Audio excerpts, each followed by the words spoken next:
You are so universally recognizable would have caused quite a tabloid stir if you'd stopped by someone's table in a uniform to ask how they liked their eggs, I joked. She laughed, but I knew Melissa was just as much of a fighter.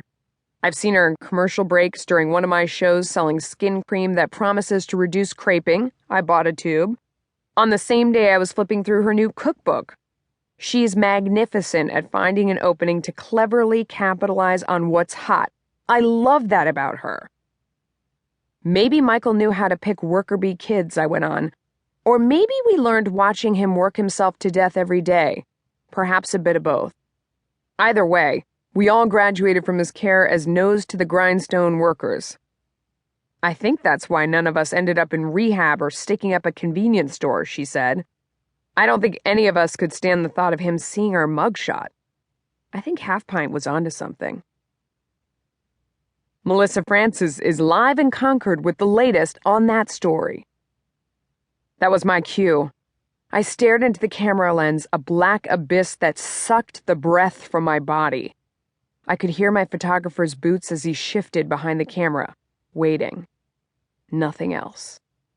This moment was exactly what I'd worked so hard for, fought for, cajoled, stretched the truth, charmed, and begged for. And I was choking. Big time.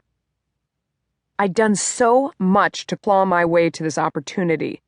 I'd taken enormous gambles, like chucking a childhood acting career into the waste bin and moving as far across the country as I possibly could. I had spread out my college acceptance letters on the kitchen table and picked Harvard not for the name, I swear, but for the physical distance from Hollywood, 2,986 miles by car. I didn't want to be tempted by a smooth-talking agent or strong-armed by my mother to pop back into town for a quick audition.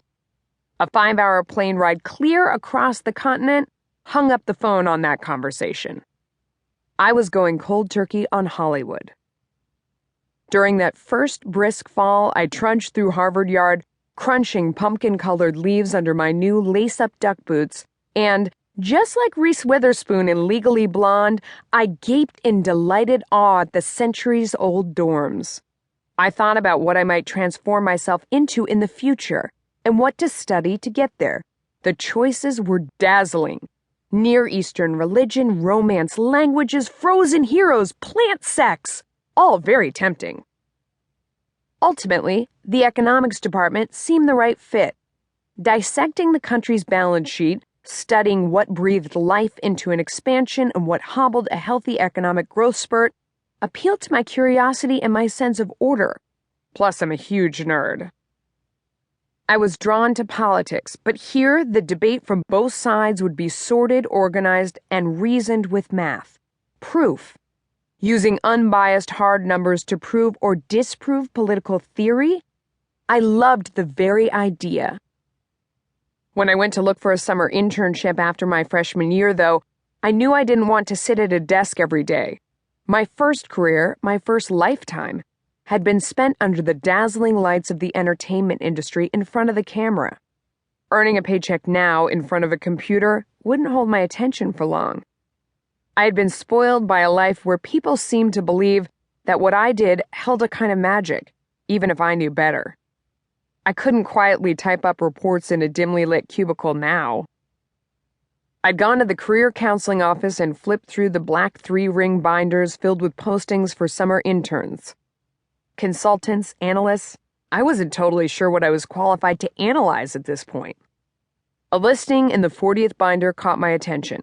KTTV, the local Fox affiliate in Los Angeles, was looking for an intern to hop on the assignment desk with an ear to the police scanner and an eye on the breaking news wires, keeping track of reporters, making sure the show producers had the latest updates on raging fires and high-speed car chases, greasing the wheels of production as the entire machine careens towards showtime. This held promise. And I thought, they'll let me do this for free? I don't have to pay for the education? What luck! I worked that summer with the station's assignment manager, Carol Brashears. With her elegant dress and spectacles perched on her nose when they weren't dangling from a chair.